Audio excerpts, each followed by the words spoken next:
And our purpose as a Conservative team is to make this a country that works for the people who do the work, who move stuff, make stuff, fix stuff, and build stuff.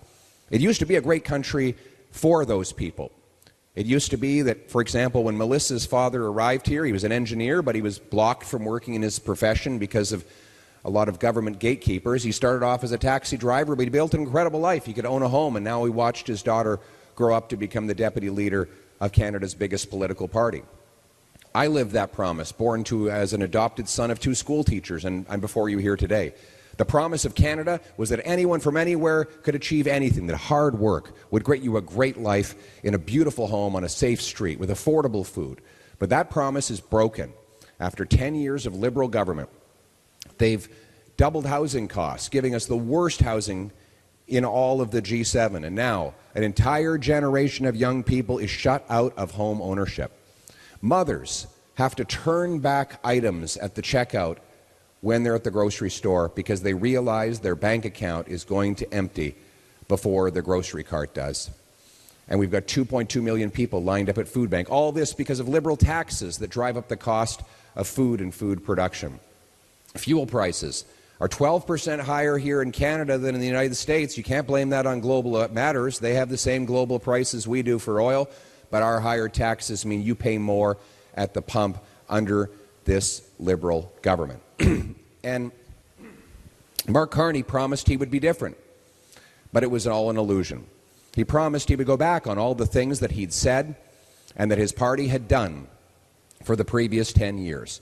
But what we have is more costs, more crime, more corruption, more of the same. He's just another Liberal. We saw that today when he re-announced the same electricity plan that the Liberals have used over the last decade to jack up the cost of power bills by 35% and give us the first electricity shortage in our country's history. For the first time ever, under this Liberal government, we had to import American electricity just to keep the lights on because we couldn't make enough our own, even though we have the most rivers, the most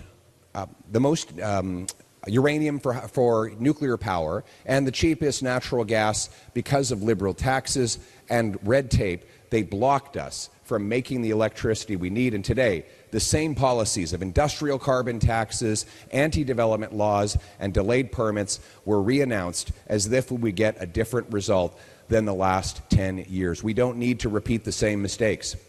The same goes with pipelines and energy.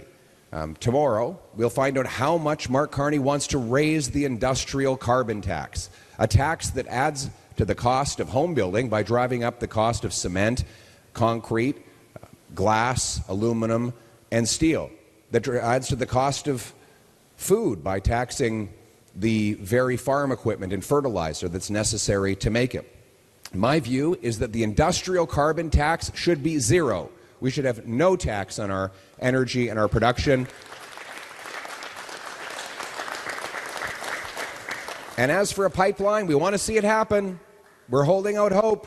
We want one built. But so far, there's no permit, no route, no Indigenous consultation, no starting point, no end point, no construction date, no nothing, just a lot of announcements and re-announcements. So we want Prime Minister Carney to announce tomorrow that he will permit a pipeline to the Pacific within 100 days of getting Alberta's application, and that pipeline will be under construction before this Christmas. Let's get building a pipeline now. It's all about restoring the promise of a country that is affordable at home, safe at home, and strong at home. Our plans are very clear for that to happen. We want to cut back on consultants, bureaucracy, handouts to fake refugees, foreign aid, and other mismanagement so that we can use those savings to bring down debt, taxes, and inflation. We want to cut taxes on work, investment, home building, and energy. Let's make it tax-free to build homes so that you can afford to buy them again. Let's expedite the permits so that it is faster to build those homes, creating more jobs for the builders, the 107,000 construction workers who are currently out of a job. Let's take all taxes. By the way, you know what we need more than anything right now? Let's take all taxes off fuel. So let's lower the fuel cost.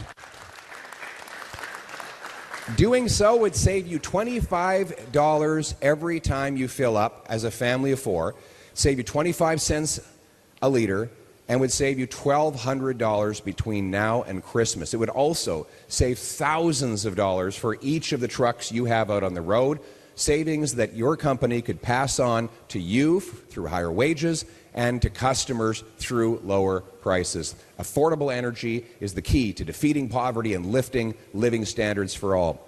Let's make this the fastest place on earth to get a permit, to build a mine, a pipeline, a port, or any other major infrastructure.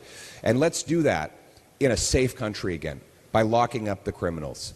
Too many repeat offenders are terrorizing the streets across the GTA and across Canada because liberal laws turn violent offenders loose on our streets. Have you seen any crime in your area? Oh, yeah, yesterday. What happened yesterday? Oh, my God. A double homicide. It's unbelievable. This is becoming the norm now. It used to be in many Canadian neighborhoods we didn't even have to lock our doors. It was so safe.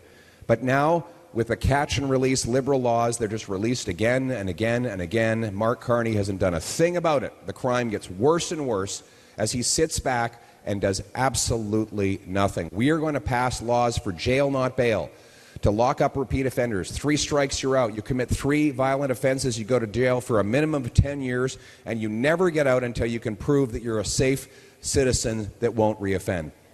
And we're going to secure our borders through controlled immigration, by scanning the shipping containers that come into our country, ensuring that terrorists, fraudsters, and criminals are not allowed entry into Canada.